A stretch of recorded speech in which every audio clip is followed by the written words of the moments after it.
कर्म सही है तो हमारा भाग्य हमारे हाथ में है। मित्रों, आज की कहानी अंधकार में गिरी एक नारी की है। यह कहानी 3 साधु और एक विधवा औरत की है। मित्रों, कहानी बहुत ही शिक्षाप्रद होने वाली है, इसलिए वीडियो को अंत तक जरूर देखें। बहुत समय पहले की बात है। एक सुदूर गांव था जिसका नाम था शिवपुरी। यह गांव पहाड़ों और घने जंगलों से घिरा हुआ था। यहाँ के लोग सीधे साधे थे, खेती बाड़ी करके जीवन यापन करते थे। यह गांव अंधविश्वास और सामाजिक कुरीतियों में जकड़ा हुआ था। गांव में रहती थी एक स्त्री जिसका नाम था सुचित्रा। वह एक विधवा औरत थी। उसके पति की मृत्यु हुए 3 वर्ष बीत चुके थे। जब उसके पति विष्णु प्रसाद की बीमारी से मौत हुई, तब से उसके जीवन में सिवाय आंसुओं और तानों के कुछ भी नहीं बचा था। विष्णु प्रसाद गांव के एक साधारण किसान थे। उनका घर छोटा सा था, मगर उसमें सुचित्रा के साथ उनका प्यार और आपसी समझदारी बसती थी। मगर जैसे ही विष्णु प्रसाद की मृत्यु हुई, सुचित्रा का संसार अंधकार में डूब गया। गांव वाले उसे एक अशुभ स्त्री मानने लगे। गांव की औरतें उसके साथ उठने बैठने से कतराती। पुरुष उसे तानों और अपमान से नवाजा। बच्चों को कहा जाता कि सुचित्रा के घर के पास भी ना जाए। हर सुबह जब सुचित्रा गांव के कुएं पर पानी भरने जाती, तो औरतें आपस में फुसफुसाने लगते, देखो यह अभागन आ गई, जिसके पांव जहां पड़ जाते हैं वहां कुछ अशुभ ही होता है। सुचित्रा ने कई बार इन तानों को अनसुना करने की कोशिश की, मगर उनकी बातों के कांटे उसके दिल को चीरते रहे। रातें उसके लिए और भी कठिन होती थी। जब पूरा गांव गहरी नींद में सो जाता, सुचित्रा आंगन में बैठकर आसमान की ओर देखती। चांद की चांदनी उसकी आंखों में आंसू भर देती। वह अक्सर अपने पति की तस्वीर के आगे दीप जलाकर रोती और भगवान से पूछती, आखिर मैंने कौन सा पाप किया है जो मेरा जीवन इस तरह नर्क बन गया। कई बार उसने गांव छोड़कर जाने की भी सोची, मगर कहाँ जाती। उसके माता पिता बहुत पहले ही चल बसे थे। भाई बहनों ने उसके विधवा होते ही मुंह फेर लिया।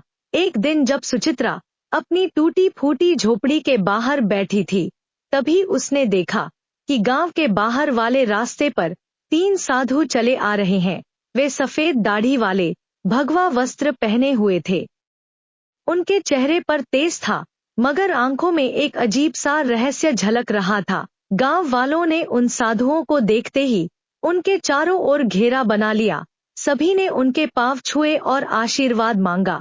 गांव के मुखिया ने साधुओं से विनती की, महाराज, कृपया हमारे गांव में कुछ दिन रुकें, हमें आपका आशीर्वाद चाहिए। साधुओं ने गांव में रुकने के लिए हामी भर दी, लेकिन फिर उनकी नजर सुचित्रा पर पड़ी। उनमें से सबसे वृद्ध साधु ने सुचित्रा को देखते ही कहा, यह स्त्री दुख से घिरी है, मगर इसके भाग्य में कुछ अनोखा लिखा है। गांव वाले यह सुनकर चौंक गए। उन्हें विश्वास नहीं हो रहा था कि वही सुचित्रा जिसे वे अशुभ मानते थे, उसके भाग्य में कुछ खास हो सकता है। सुचित्रा खुद भी हैरान थी।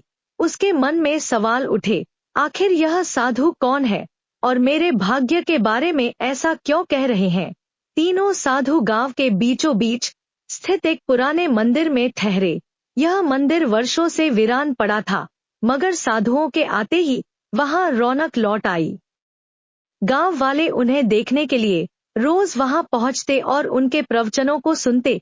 सुचित्रा भी मंदिर के बाहर खड़ी होकर साधुओं की बातें सुनती, लेकिन गांव के लोग उसे भीतर जाने नहीं देते थे। एक दिन जब सभी लोग प्रवचन सुन रहे थे, तब सबसे वृद्ध साधु ने कहा, हर व्यक्ति के जीवन में दुख आते हैं, लेकिन केवल वही व्यक्ति अपने भाग्य को बदल सकता है जो अपने भीतर छिपे रहस्य को पहचान ले। सुचित्रा को यह सुनकर अजीब लगा। वह सोचने लगी, क्या मैं अपने दहक को दूर कर सकती हूँ? क्या मैं भी अपने भाग्य को बदल सकती हूँ? 3 साधु कौन थे? तीनों साधु साधारण व्यक्ति नहीं थे। उनकी आंखों में गहरी समझ थी और उनके शब्दों में अपार शक्ति थी। पहले साधु का नाम था ज्ञानानंद। वे आध्यात्मिक ज्ञान के ज्ञाता थे। उनका कहना था कि दुनिया में कोई भी दहक तब तक समाप्त नहीं हो सकता जब तक मनुष्य स्वयं को नहीं पहचान लेता तो दूसरे साधु का नाम था कर्मानंद। वे कर्म के सिद्धांत को मानते थे। उनका कहना था कि भाग्य से बड़ा केवल कर्म होता है। यदि किसी का जीवन अंधकारमय है तो उसे केवल अपने कर्मों से ही रोशनी में बदला जा सकता है। तीसरे साधु का नाम था ध्यानचंद। वे साधना और ध्यान के मार्ग पर चलते थे। उनका कहना था कि आत्मा को शांत करके, मन को नियंत्रित करके कोई भी व्यक्ति अपने दुखों से मुक्ति पा सकता है। रात के समय जब गांव वाले अपने घर चले गए तो सुचित्रा मंदिर के पास आई। उसे विश्वास नहीं हो रहा था कि तीनों साधु सच में उससे मिलना चाहते हैं। जैसे ही वह मंदिर के अंदर पहुंची, तीनों साधु उसकी ओर देखने लगे। कुछ देर तक कोई कुछ नहीं बोला। फिर ज्ञानानंद बोले, तुम हमें क्यों ढूंढ रही हो पुत्री? सुचित्रा कांपते हुए बोली, मुझे कुछ समझ नहीं आता। मैं बस यह जानना चाहती हूँ कि मेरे जीवन में इतना दहक क्यों है? मैंने किसी का क्या बिगाड़ा है? तीनों साधु मुस्कुराए। कर्मानंद ने कहा, दुनिया में कोई भी दुख बिना कारण नहीं आता। तुमने अपने पूर्व जन्मों में जो किया है उसका ही परिणाम तुम्हें इस जन्म में मिला है। लेकिन घबराओ मत, क्योंकि हर कर्म को नए कर्मों से बदला जा सकता है। सुचित्रा ने आंखें भरते हुए पूछा, क्या मैं अपना भाग्य बदल सकती हूँ? ध्यानचंद ने धीरे से उत्तर दिया, हाँ, लेकिन उसके लिए तुम्हें परीक्षा देनी होगी। क्या तुम तैयार हो? सुचित्रा ने बिना कुछ सोचे जवाब दिया, मैं तैयार हूँ। तीनों साधु एक दूसरे की ओर देखने लगे। यह देखकर ऐसा लग रहा था जैसे वे किसी रहस्य को जानते हो। ज्ञानानंद ने कहा, तो फिर कल सूरज उगने से पहले तुम जंगल के पास वाले पीपल के पेड़ के नीचे आओ। वहां से तुम्हारी यात्रा शुरू होगी। सुचित्रा को कुछ समझ नहीं आया, मगर उसने सिर हिलाकर हामी भर दी। गांव में फैली अफवाह। अगले दिन गांव में यह खबर आग की तरह फैल गई कि तीनों साधुओं ने सुचित्रा को जंगल में बुलाया है। गांव के लोग आपस में चर्चा करने लगे, क्या यह साधु इसे कोई वरदान देने वाले हैं या फिर इसे श्राप मिलेगा? गांव की कुछ औरतें आपस में फुसफुसाने लगी, कहीं यह साधु हमें धोखा तो नहीं दे रहे। लेकिन सुचित्रा को इन बातों से कोई फर्क नहीं पड़ा।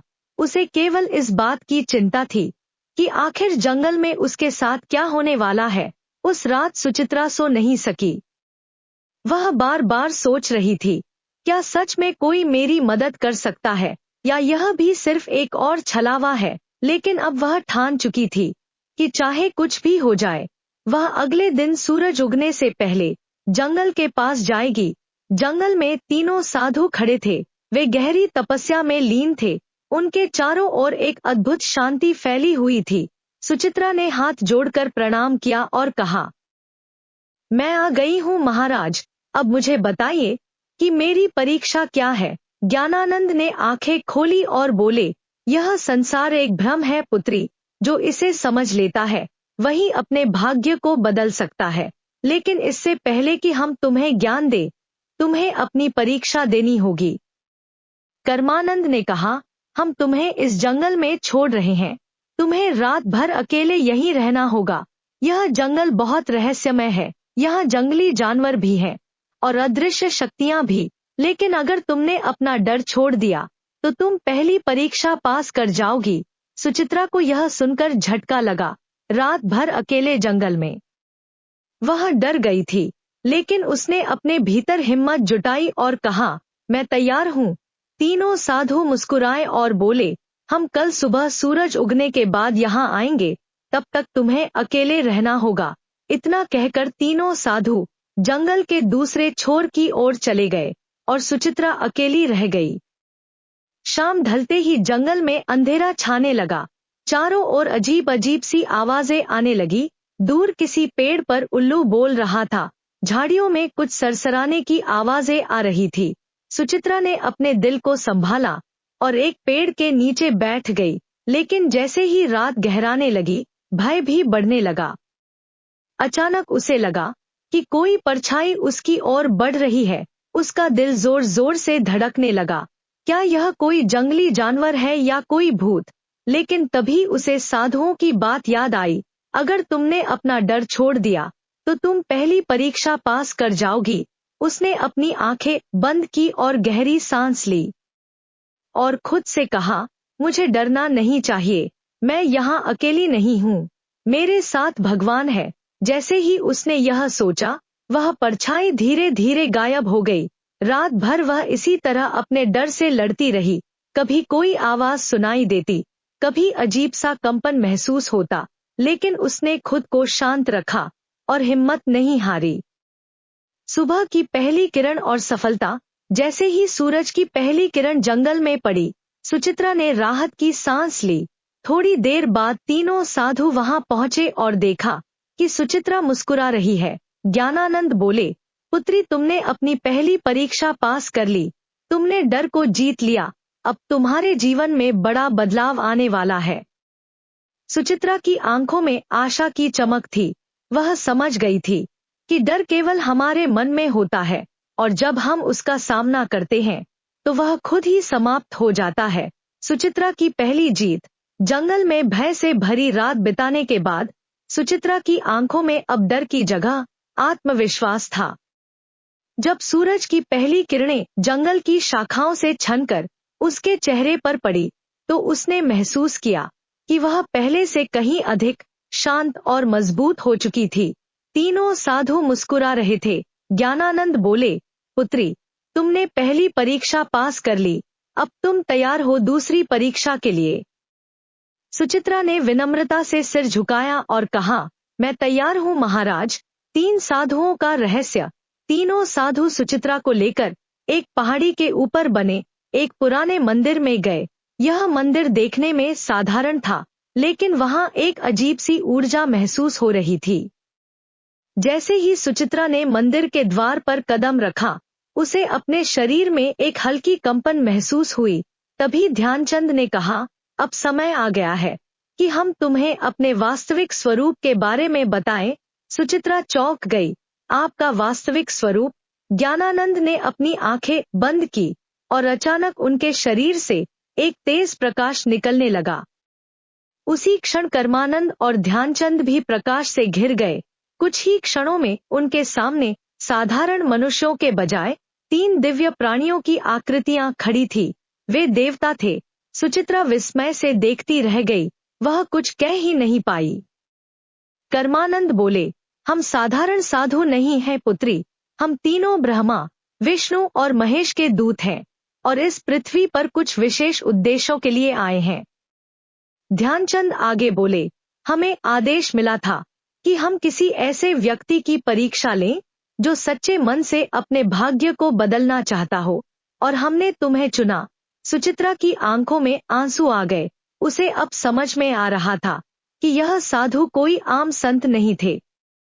दूसरी परीक्षा त्याग और समर्पण। ज्ञानानंद ने कहा, तुमने डर पर विजय पा ली, लेकिन अब तुम्हें एक और परीक्षा देनी होगी।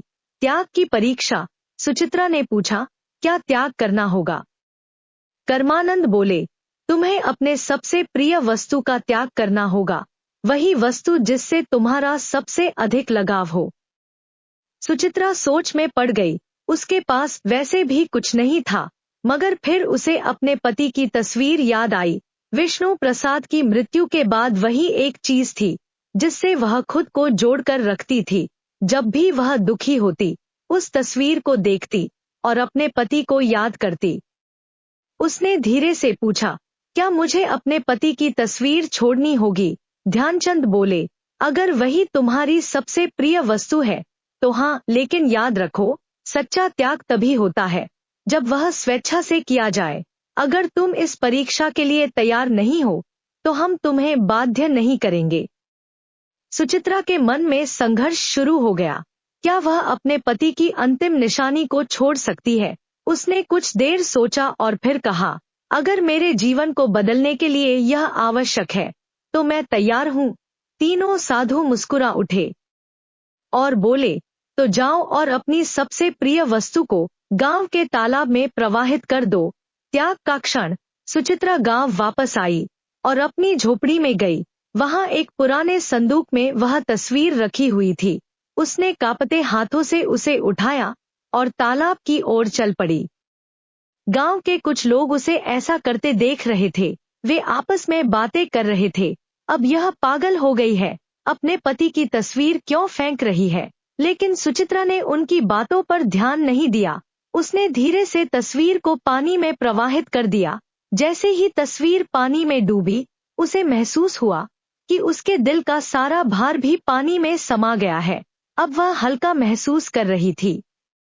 दूसरी परीक्षा सफल। जैसे ही वह वापस जंगल में पहुंची, तीनों साधु वहां खड़े थे। ज्ञानानंद बोले, पुत्री, तुमने त्याग की परीक्षा भी पास कर ली। अब तुम उस बंधन से मुक्त हो चुकी हो जो तुम्हें अतीत से जोड़कर रखता था। सुचित्रा को अब सच में लगने लगा कि उसका जीवन बदल रहा है। ध्यानचंद बोले, अब तुम्हारी अंतिम और सबसे कठिन परीक्षा बाकी है। सुचित्रा ने सिर झुका लिया। मैं तैयार हूँ महाराज। तीसरी और सबसे कठिन परीक्षा। सुचित्रा ने भय और त्याग की परीक्षा पास कर ली थी। अब वह पहले से कहीं अधिक मजबूत और आत्मविश्वास महसूस कर रही थी। लेकिन उसे नहीं पता था कि उसकी सबसे कठिन परीक्षा अभी बाकी थी। तीनों साधु मंदिर के भीतर खड़े थे। जब सुचित्रा वहां पहुंची तो ज्ञानानंद ने गंभीर स्वर में कहा, पुत्री, अब तुम्हारी अंतिम परीक्षा का समय आ गया है। सुचित्रा ने सिर झुकाकर कहा, मैं तैयार हूँ महाराज। ध्यानचंद बोले, यह परीक्षा तुम्हारी आत्मा की परीक्षा है। तुम्हें यह सिद्ध करना होगा कि तुम केवल अपने लिए नहीं बल्कि दूसरों के लिए भी जी सकती हो। सुचित्रा ने आश्चर्य से पूछा, मुझे क्या करना होगा महाराज? कर्मानंद ने कहा, गांव में एक वृद्ध महिला रहती है जिसका कोई सहारा नहीं है। वह भूखी और बीमार है। तुम्हें अपना सारा भोजन और अपनी झोपड़ी उसे देनी होगी और फिर तुम्हें जंगल में जाकर 7 दिन तक ध्यान करना होगा, बिना भोजन और पानी के। यह सुनकर सुचित्रा स्तब्ध रह गई। अपना घर और भोजन छोड़ दूं और फिर 7 दिन बिना कुछ खाए पिए ध्यान करूं। यह परीक्षा किसी भी अन्य परीक्षा से अधिक कठिन थी। मन का संघर्ष। सुचित्रा की आंखों के सामने उसकी झोपड़ी का दृश्य आ गया। यह घर उसका अंतिम सहारा था। अगर उसने इसे छोड़ दिया तो वह कहाँ जाएगी? लेकिन फिर उसे साधुओं की बातें याद आई। अगर तुमने यह परीक्षा पास कर ली तो तुम्हारा जीवन पूरी तरह बदल जाएगा। सुचित्रा ने अपने भीतर झांका और फैसला किया, ठीक है महाराज, मैं यह करने के लिए तैयार हूँ। सब कुछ छोड़ना। सुचित्रा गांव लौटी और अपनी झोपड़ी उस वृद्ध महिला को दे दी। उसने अपने बचे खुचे भोजन को भी उसे सौंप दिया। गांव के लोग यह देखकर हैरान थे। यह क्या कर रही है? अपना सब कुछ क्यों छोड़ रही है? लेकिन सुचित्रा ने किसी की बातों पर ध्यान नहीं दिया। वह सीधा जंगल की ओर बढ़ गई, जहां उसे 7 दिन तक ध्यान करना था। 7 दिन का कठिन ध्यान। पहला दिन बीता और सुचित्रा को बहुत भूख लगी, लेकिन उसने अपनी चेतना को भटकने नहीं दिया। उसने अपनी आंखें बंद की और साधुओं के दिए हुए मंत्रों का जाप करने लगी। दूसरे दिन उसे प्यास ने सताना शुरू किया, लेकिन उसने पानी की इच्छा को भी त्याग दिया और ध्यान में लगी रही। तीसरे दिन उसके शरीर में कमजोरी आने लगी, लेकिन उसने हार नहीं मानी। चौथे दिन उसे लगा कि वह अब और नहीं सह पाएगी, लेकिन तभी उसे साधुओं की बातें याद आई। सच्ची शक्ति शरीर में नहीं मन में होती है। पांचवें और छठे दिन वह पूरी तरह ध्यान में डूब गई थी। अब उसे भूख प्यास महसूस ही नहीं हो रही थी। 7वें दिन जब सूरज उगा तो कुछ अद्भुत हुआ। सुचित्रा की आत्मा एक नई ऊर्जा से भर गई थी। उसे महसूस हो रहा था जैसे वह एक साधारण स्त्री नहीं रही, बल्कि एक दिव्य शक्ति से जुड़ चुकी है। सुचित्रा का रूपांतरण। जब 7वां दिन पूरा हुआ तो तीनों साधु उसके सामने प्रकट हुए। ज्ञानानंद बोले, पुत्री, तुमने अपनी अंतिम परीक्षा भी पास कर ली। अब तुम केवल एक साधारण विधवा नहीं हो, बल्कि एक सशक्त आत्मा बन चुकी हो। कर्मानंद बोले, तुम्हारे भीतर अब वह शक्ति आ गई है जिससे तुम न केवल अपना बल्कि दूसरों का भी भाग्य बदल सकती हो। ध्यानचंद ने अपने हाथ उठाए और कहा, तुम्हें आशीर्वाद देते हैं कि अब से तुम्हारी जिंदगी सुख, शांति और सम्मान से भरी होगी। सुचित्रा के चारों ओर एक सुनहरी रोशनी फैल गई। उसने आंखें बंद कर ली और जब खोली तो वह पहले से कहीं अधिक शांत, मजबूत और तेजस्वी महसूस कर रही थी। गांव में वापसी और सम्मान। जब सुचित्रा गांव लौटी तो गांव वाले उसे देखकर चौंक गए। अब वह कोई दुखी विधवा नहीं थी। उसके चेहरे पर दिव्यता थी। उसकी आंखों में आत्मविश्वास था। गांव के लोगों ने उसे पहले तिरस्कृत किया था, लेकिन अब वे उसके पास आकर उसके चरण छूने लगे। माँ, हमें क्षमा करो, हमने तुम्हारा अपमान किया था, लेकिन अब हमें समझ आ गया कि तुम कोई साधारण स्त्री नहीं हो। सुचित्रा मुस्कुराई और कहा, सच्ची शक्ति बाहर नहीं, हमारे भीतर होती है। जब हम अपने डर, अपने मोह और अपने अहंकार को त्याग देते हैं, तभी हम असली शक्ति को प्राप्त कर सकते हैं। गांव वालों ने उसे गांव की सम्मानीय महिला घोषित कर दिया। अब वह पूरे गांव की मार्गदर्शक बन गई थी। तीनों साधुओं का आशीर्वाद और विदाई। तीनों साधु फिर से उसके सामने प्रकट हो गए। ज्ञानानंद बोले, हमारा कार्य पूरा हुआ, अब हमें वापस जाना होगा। सुचित्रा ने हाथ जोड़कर कहा, मैं आपकी आभारी हूँ महाराज, आपने मुझे सिखाया कि सच्चा सुख और शक्ति हमारे भीतर है। कर्मानंद मुस्कुराए और बोले, तुम अब केवल अपने लिए नहीं, बल्कि पूरे संसार के लिए जियोगी। ध्यानचंद ने हाथ उठाए और आशीर्वाद दिया, तुम्हारा जीवन अब एक नई रोशनी से भरा रहेगा। जैसे ही उन्होंने यह कहा, तीनों साधु प्रकाश में बदलकर आकाश में विलीन हो गए। नया जीवन, नई पहचान। अब सुचित्रा सिर्फ एक विधवा औरत नहीं थी, वह पूरे गांव की मार्गदर्शक बन चुकी थी। उसने गांव में शिक्षा, सेवा और परोपकार की एक नई लहर चलाई। जहां पहले लोग उसे अपशकुनी मानते थे, अब वे उसकी सलाह के बिना कोई भी निर्णय नहीं लेते थे। अब वह सिर्फ सुचित्रा नहीं थी, वह मां सुचित्रा बन चुकी थी। मित्रों, डर को हराकर ही हम सच्ची शक्ति प्राप्त कर सकते हैं। त्याग और समर्पण से जीवन में नई ऊंचाइयां मिलती है। सच्चा परिवर्तन बाहर से नहीं, भीतर से आता है। जो खुद को बदल सकता है, वह पूरे समाज को बदल सकता है। मित्रों, तीन साधु और विधवा सुचित्रा की यह कहानी हमें सिखाती है कि हमारा भाग्य हमारे हाथ में है। यदि हम अपने डर, अपने मोह और अपने अहंकार को त्याग दें, तो हम जीवन में कुछ भी हासिल कर सकते हैं। मित्रों, आपको यह कहानी कैसी लगी? कमेंट बॉक्स में कमेंट करके जरूर बताएं। वीडियो को लाइक, शेयर करें और साथ ही हमारे चैनल को सब्सक्राइब करें। आप सभी का धन्यवाद।